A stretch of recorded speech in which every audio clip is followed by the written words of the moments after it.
Šiandien pakalbėsiu apie statinus. Taigi statinai vaistas ar problema?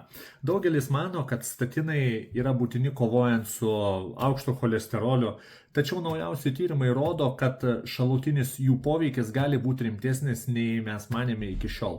Ir iš tikrųjų, medicaltips.com paskelbtoje informacijoje Harvardo medicinos mokykla skelbia, kad maždaug pusė vartotojų atsisako statinų dėl šalutinių poveikio.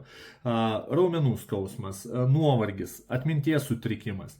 O FDA, tai tokia organizacija Amerikoje vaistų ir maisto kontrolės, statinai gali sutrikdyti pažintinės funkcijas, sukelti atminties praradimą ir netgi depresiją.